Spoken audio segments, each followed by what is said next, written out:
Back to Purban English, dear student.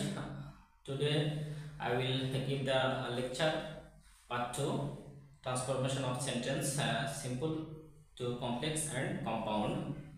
আজকে দ্বিতীয় অংশ আমি তোমাদেরকে ক্লিয়ার করে দিব এবং পরবর্তীতে বাকি যত রুলস আছে সব রুলস কিন্তু পর্যায়ক্রমে তোমরা আমার এই ভিডিও থেকে পেয়ে যাবে।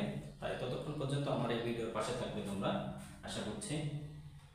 তাহলে 4 নম্বর আমরা গত ভিডিওতে 3টা পার্ট দেখেছি, 3টা নিয়ম দেখেছি। আজকে আরো 2টা নিয়ম তোমাদেরকে ক্লিয়ার করে দেব। বলা হচ্ছে যে সিম্পল সেন্টেন্সে যদি অ্যাট, ইন বা অ্যাট দ্য এজ আরো থাকতে পারে at the time of, during, এই শব্দগুলো যদি সিম্পল সেন্টেন্সে থাকে সেই সেন্টেন্সকে কমপ্লেক্স করতে গেলে হোয়েন দ্বারা শুরু করতে হবে। When plus subject verb extension এইভাবে।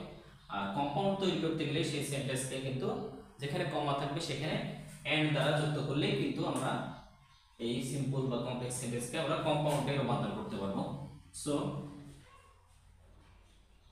look at the example. In spring the birds sing।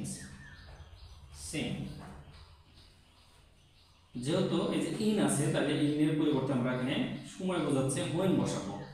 When subject আমাদের এখানে যেহেতু নাই, সাবজেক্টটা ইট ইজ ধরে নিতে হবে। ইট ইজ যেহেতু এখানে প্রেজেন্ট টেন্স আছে তাই ভার্বটাও প্রেজেন্ট টেন্স হবে। When it is spring, when it is spring the birds Singh. এবং এটাকে কম্পাউন্ড করতে গেলেও এখানে যেহেতু সাবজেক্ট নাই, সাবজেক্ট আমাদের ইট ইজ ধরে নিতে হবে। It is spring, it is spring and the birds sing। এবং আমাদেরকে মনে রাখতে হবে সেন্টেন্সকে যখন আমরা এন্ড দ্বারা যুক্ত করব, দুইটা সাবজেক্ট একই হলে পরে সেন্টেন্সে সাবজেক্ট লাগে না।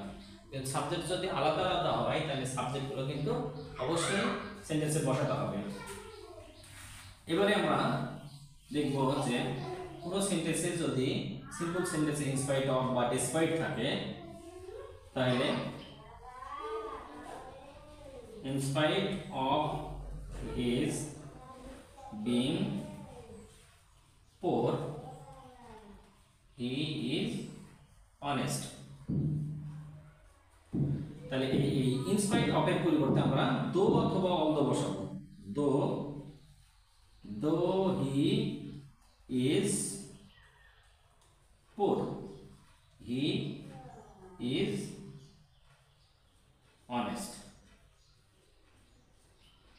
এবং এই সেন্টেন্সকে কম্পাউন্ড তৈরি করতে গেলে he is poor, এই দো বা অলদো বা ইনস্পাইট অফ ডিসপাইট যেটাই থাক সেটার পরিবর্তে আমরা কম্পাউন্ড করতে গেলে কমার খানে আছে যেখানে সেখানে ভার্ব বসাতে হবে।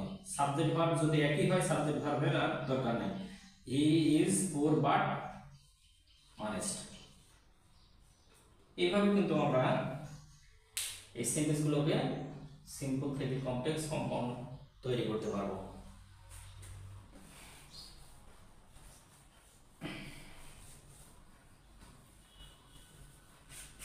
এইভাবে আমরা সেন্টেন্সগুলোকে পরিবর্তন করব এবং সবসময় তোমরা নতুন নতুন ভিডিও পেতে, নতুন নতুন টিপস পেতে অবশ্যই আমার এই চ্যানেলটাকে সাবস্ক্রাইব করে আমার এই চ্যানেলের পাশে থাকবে এবং তোমরা নতুন নতুন ভিডিও পেয়ে যাবে। ধন্যবাদ সকলকে।